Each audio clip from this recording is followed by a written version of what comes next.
नमस्कार, मैं हूं निकिता शर्मा। आप देख रहे हैं सुजस समाचार। खास बुलेटिन 41 जिले 41 खबर में आपको अपने जिले से जुड़ी तमाम छोटी और बड़ी खबरें देखने को मिलेंगी, जिनका सीधा सरोकार आपसे और आपकी सरकार से है।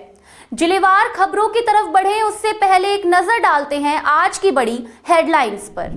ग्राम उत्थान शिविर बना ग्रामीणों के लिए राहत, 15 किसानों को किया सम्मानित। भीलवाड़ा दौरे पर रहे DGP Rajeev Kumar Sharma, paper leak पर दिया बड़ा बयान। लोकल से ग्लोबल की बड़ी पहल, भारत व्यापार महोत्सव का भव्य आयोजन। चलिए अब खबरों पर बात करते हैं विस्तार से। ब्यावर के पूर्व विधायक देवीशंकर भूतड़ा ने केंद्र सरकार के तीसरे बजट की सराहना की। उन्होंने कहा कि यह बजट लोकल से ग्लोबल की सोच को मजबूत करता है और विकसित भारत की नींव रखता है। पूर्व विधायक ने बताया कि यह बजट युवाओं, किसानों, महिलाओं, गरीब और मध्यम वर्ग के लिए लाभकारी है। उन्होंने कहा कि मोदी सरकार ने इंफ्रास्ट्रक्चर पर विशेष ध्यान दिया है। 12 लाख करोड़ रुपए से ज्यादा के पूंजीगत खर्च से सड़क, रेलवे और शहरी विकास को गति मिलेगी। यह बजट आत्मनिर्भर भारत की दिशा में बड़ा कदम है। युवाओं के सपनों को उड़ान देने का काम किया है, तो मातृशक्ति को आत्मनिर्भर बनाने के लिए भी सशक्त प्रयास किए गए। मध्यम व गरीब वर्ग को भी विशेष फोकस किया गया है और उनको आगे बढ़ाने का पिछले 11 साल से जो भाजपा का शासन है मोदी जी के नेतृत्व में, पहली बार हम ये दावे के साथ कह सकते हैं कि कोई भी सरकार आई हो आजादी के बाद में, उसने कहा तो जरूर कि गरीबी हटाओ देश बचाओ, गरीबी का नारा तो जरूर दिया, लेकिन गरीबी नहीं हटा सकी। लेकिन मोदी जी के इस कालखंड के अंदर, चाहे वो कोरोना का कालखंड रहा हो और चाहे अभी अनेक विपरीत परिस्थितियां रही हो, लेकिन आज जब आंकलन करते हैं तो देश के अंदर 25 करोड़ से अधिक लोग गरीबी रेखा से ऊपर उठ गए। ये एक बहुत बड़ी उपलब्धि है कि आज़ादी के बाद जो मोदी जी ने कहा वो करके दिखाया। मुख्यमंत्री श्री भजनलाल शर्मा के निर्देश पर बीकानेर विकास प्राधिकरण ने पब्लिक पार्क में चिल्ड्रन पार्क विकसित किया है। करीब 65 लाख रुपए की लागत से बन रहे इस पार्क में बच्चों के लिए खास खेल उपकरण लगाए गए हैं। रिंग सर्कल, बड़ी खुली किताब, ज्ञानवर्धक कविताएं और विभिन्न झूले इसकी खास पहचान है। यहाँ बच्चे खेलते हुए सीखते हैं और फोटो व रील भी बनाते हैं। रात में जगमगाती लाइटें पार्क की सुंदरता बढ़ाती हैं।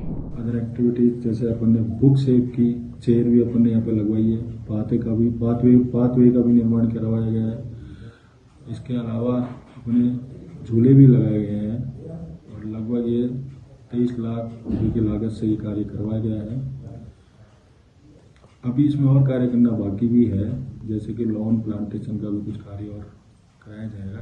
केंद्र और राज्य सरकार के सहयोग से नई दिल्ली में भारत व्यापार महोत्सव का आयोजन किया जाएगा। यह महोत्सव 1 से 4 मई तक भारत मंडपम में होगा। कैट राजस्थान चैप्टर के अध्यक्ष राजू मंगोडीवाला ने बताया कि भाजपा शासित राज्यों के मुख्यमंत्री, मंत्री और केंद्रीय मंत्री इसमें शामिल होंगे। महोत्सव का उद्देश्य लोकल से ग्लोबल और आत्मनिर्भर भारत को बढ़ावा देना है। देश भर से 2000 से अधिक एमएसएमई और छोटे उद्यमी अपने उत्पाद प्रदर्शित करेंगे। राजस्थान से करीब 200 इकाइयां भाग लेंगी। इस कार्यक्रम में करीब 10 लाख लोगों के पहुंचने की संभावना है। हर स्टेट में अलग अलग चीज़ें बनती है, डिफरेंट प्रोडक्ट बनते हैं। वहाँ की इंडस्ट्री को प्रमोट करने के लिए वहाँ पे जाकर इस व्यापार महोत्सव के बारे में बताया जा रहा है, जिससे ज़्यादा से ज़्यादा, जैसे हमारे राजस्थान स्टेट में है मार्बल इंडस्ट्री है, स्टोन इंडस्ट्री है, जेमिन ज्वेलरी इंडस्ट्री है, गारमेंट इंडस्ट्री है, फिर आपके कारपेट इंडस्ट्री है, कुर्ती इंडस्ट्री है, ऐसे बहुत सारे, मसाला इंडस्ट्री है, ऑयल इंडस्ट्री है, हैंडलूम इंडस्ट्री है, हमारे हर स्टेट के प्रोडक्ट्स को कैसे ज़्यादा से ज़्यादा पैन इंडिया डिस्प्ले हो। ये ज़रूरी नहीं होता है कि आज महाराष्ट्र में क्या चीज़ बन रही है वो हमारे राजस्थान के लोगों को पता हो। उसी तरीके से राजस्थान में कितना पोटेंशियल है, किस तरीके से इंडस्ट्री ग्रो कर रही है, क्या क्या प्रोडक्ट बनाए जा रहे हैं। बहुत सारे लोग ऐसे हैं जो अपना प्रोडक्ट राजस्थान में ही बेच रहे हैं। जब वो पैन इंडिया एग्जीबिशन जब इसमें पार्टिसिपेट करेंगे और लोगों को पता लगेगा यार राजस्थान में तो इतनी चीज़ें बन रही है, तो वो अपनी स्टेट में भी उनको ऑर्डर करेंगे। महाराणा प्रताप कृषि एवं प्रौद्योगिकी विश्वविद्यालय उदयपुर द्वारा आयोजित क्षेत्रीय कृषि मेला 2026 का सफल समापन हुआ। यह मेला राजस्थान कृषि महाविद्यालय के खेल मैदान में आयोजित किया गया। मेले में राजस्थान सहित विभिन्न राज्यों से आए किसानों ने भाग लिया। किसानों को आधुनिक खेती की तकनीक, उन्नत बीज, कृषि यंत्र, ड्रोन तकनीक और स्मार्ट सिंचाई की जानकारी दी गई। विशेषज्ञों ने कम लागत में अधिक उत्पादन और बदलते मौसम के अनुसार खेती के तरीके बताए। विश्वविद्यालय ने बताया कि ऐसे मेले किसानों की आय बढ़ाने में मददगार हैं। मुख्यमंत्री श्री भजनलाल शर्मा के निर्देश पर झुंझुनू जिले की मंडावा पंचायत समिति में 1 दिवसीय विशेष ग्राम उत्थान शिविर का आयोजन किया गया। शिविर का उद्देश्य ग्रामीणों की समस्याओं का समाधान गांव स्तर पर ही करना था। राजस्व, कृषि, पशुपालन, सामाजिक सुरक्षा और पंचायती राज विभाग के अधिकारियों ने मौके पर ही समस्याओं का निस्तारण किया। पात्र लोगों को सरकारी योजनाओं से जोड़ा गया। शिविर में कृषि विभाग ने 15 किसानों को प्रमाण पत्र देकर सम्मानित किया। अधिकारियों ने प्राकृतिक खेती अपनाने पर जोर दिया और इसे जन आंदोलन बनाने की बात कही। प्रशासन ने ग्रामीणों से शिविरों का लाभ उठाने की अपील की।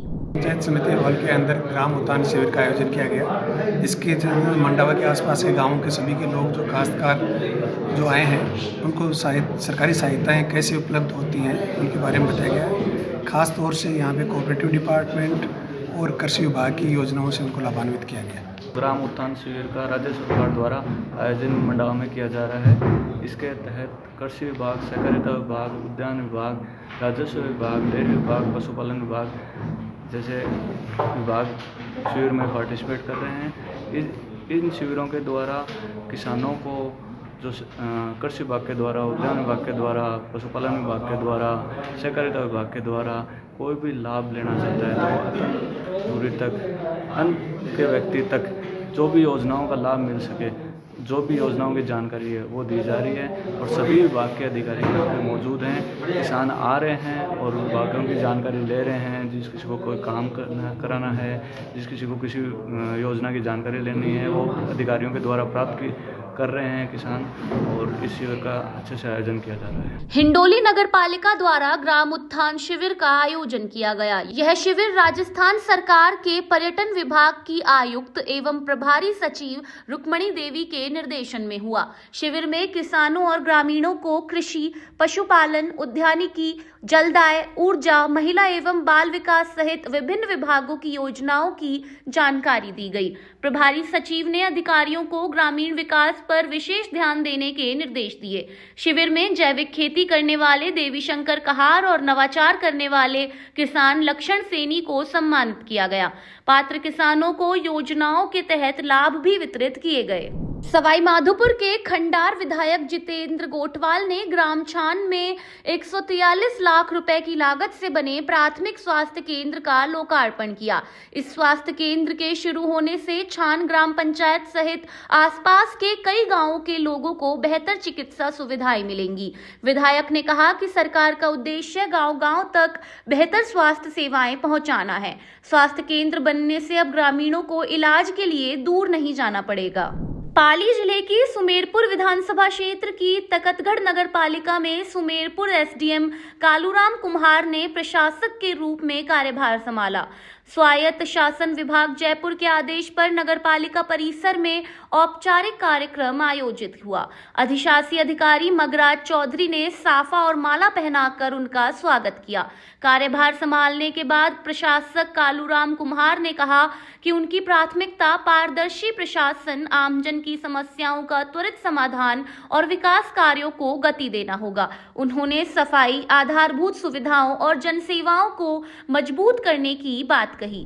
राज्य सरकार के आदेशानुसार बोर्ड का कार्यकाल समाप्त होने पे आज नगरपालिका प्रशासक के रूप में कार्य ग्रहण किया है और चूँकि निवर्तमान बोर्ड कार्य कर रहा था और उनके मार्गदर्शन और सहयोग से आगे भी जनता की जो भी मांग है, जो भी समस्या है, उनके लिए हम कार्य करते हैं। निवर्तमान अध्यक्ष ललित जी राकावत से भी आपसे कोई बात हुई, चर्चा हुई, क्या कोई पेंडिंग कार्य बताए? उन्होंने बोर्ड ने काफ़ी अच्छा कार्य पिछले 5 सालों में बहुत सारे बड़े बड़े कार्य करवाए हैं और रनिंग में जो भी कार्य एक सतत प्रक्रिया के तहत आते रहेंगे, उनका हम निवारण करते रहेंगे। डीडवाना कुचामन जिले में प्रभारी सचिव डॉक्टर समित शर्मा ने नवा उपखंड कार्यालय का निरीक्षण किया। प्रभारी सचिव ने मनरेगा कार्य और इंदोखा में ग्रामोत्थान शिविर का अवलोकन किया। कोचामन नगर परिषद ने जिला स्तरीय समीक्षा बैठक लेकर सरकारी योजनाओं और विकास कार्यों की प्रगति की जांच की। प्रभारी सचिव ने लापरवाही पर अधिकारियों को कड़ी फटकार लगाई और समय पर कार्यालय आने के निर्देश दिए। उन्होंने चिकित्सा, परिवहन, खनन, सफाई और जल प्रदाय व्यवस्था में सुधार के निर्देश दिए। प्रभारी सचिव ने जिला कलेक्टर के नवाचारों की सराहना भी की। प्रशासनिक सुधार विभाग की जयपुर की टीम ने जो जिले के विभिन्न कार्यों का जो विजिट किया और उसमें जो अधिकारियों और कर्मचारियों की जो अनुपस्थिति की स्थिति मिली वो बहुत गंभीर थी और उसे राज्य स्तर पर बहुत सीरियसली लिया गया है। आज की बैठक में भी मैंने जो समस्त अधिकारी कर्मचारी थे उनको कहा कि वो नोटिस जारी किए जाए, क्योंकि जो अधिकारी कर्मचारी हैं वो एक लोक सेवक हैं और उनका काम है सेवा प्रदान करना। और जो उनके ऑफिसेज हैं, चाहे वो हॉस्पिटल हो, चाहे स्कूल हो, चाहे पटवार घर हो, चाहे कृषि पर्यवेक्षक का ऑफिस हो, चाहे पशु चिकित्सालय हो, वो सेवा स्थल है, सेवा प्रदान करने का स्थान है। और अगर सेवा प्रदाता वहाँ पे उपलब्ध नहीं हुआ तो जो बेनिफिशियरी हैं, जो लाभार्थी हैं, जो भी हैं हमारे, चाहे बच्चे हों, चाहे आंगनबाड़ी केंद्र के बच्चे हों, चाहे हमारे इंजीनियरिंग डिपार्टमेंट में लोग आते हों, चाहे पटवारी के पास कोई कृषक आते हों, सीमांकन के लिए आते हों, सीमांकन के लिए, अगर वो वहाँ नहीं है तो सेवा मिल नहीं सकती। तो बहुत आवश्यक है कि जो भी ड्यूटी समय, कार्यालय समय, सेवा स्तर पर सेवा प्रदाता उपस्थित रहे और जो निर्धारित सेवा है वो गुणवत्तापूर्ण सेवा, बिना किसी दबाव के, बिना किसी भ्रष्टाचार के, और उसको सेवा को सुविधाजनक तरीके से और उसकी संतुष्टि की सेवा उसको प्रदान करें, बहुत आवश्यक है। यही निर्देश दिए। राजस्थान के पुलिस महानिदेशक श्री राजीव कुमार शर्मा 1 दिवसीय भीलवाड़ा दौरे पर रहे। डीजीपी ने मीडिया से बातचीत करते हुए कहा कि विदेश में बैठकर प्रदेश में अपराध करवाने वाले आरोपियों को भारत लाया जाएगा। उन्होंने कहा कि रंगदारी और धमकी देने वालों को किसी भी हालत में नहीं छोड़ा जाएगा। डीजीपी ने बताया कि ऐसे अपराधियों और उनके स्थानीय सहयोगियों पर सख्त कार्रवाई हो रही है। पेपर लीक मामलों पर उन्होंने कहा कि एसआईटी ने अच्छा काम किया है और अब भर्तियां पारदर्शी तरीके से हो रही हैं। उन्होंने पुलिस थानों में गलत व्यवहार करने वाले कर्मचारियों पर भी कड़ी कार्रवाई की चेतावनी दी। राजस्थान भाजपा के पूर्व प्रदेशाध्यक्ष डॉक्टर सतीश पुनिया रतनगढ़ दौरे पर रहे। रेलवे स्टेशन पर पूर्व विधायक अभिनेश महर्षि और जनप्रतिनिधियों ने उनका भव्य स्वागत किया। जनप्रतिनिधियों ने साफा, पुष्पहार और पार्टी का दुपट्टा पहनाकर अभिनंदन किया। इस अवसर पर भारत माता की जय और वंदे मातरम के नारे लगाए गए। सवाई माधोपुर की ग्राम पंचायत मलारना डूंगर में राजस्थान राज्य विधिक सेवा प्राधिकरण के निर्देश पर जन कल्याणकारी शिविर आयोजित किया गया। प्रभारी सचिव समीक्षा गौतम ने शिविर का उद्घाटन किया। इस दौरान उन्होंने आंगनबाड़ी कार्यकर्ताओं व आमजन को केंद्र और राज्य की जन कल्याणकारी योजनाओं से जुड़ी जानकारियां साझा की। शिविर में 5 आवेदन भरे गए और लाभार्थियों को कार्ड, पोषाहार किट व प्रमाण पत्र वितरित किए गए। 41 जिले 41 खबर बुलेटिन में आज के लिए इतना ही। फिर मिलेंगे नई खबरों के साथ। तब तक के लिए देखते रहिए सुजस समाचार। हमारे चैनल को लाइक, सब्सक्राइब और शेयर करना ना भूलें। धन्यवाद।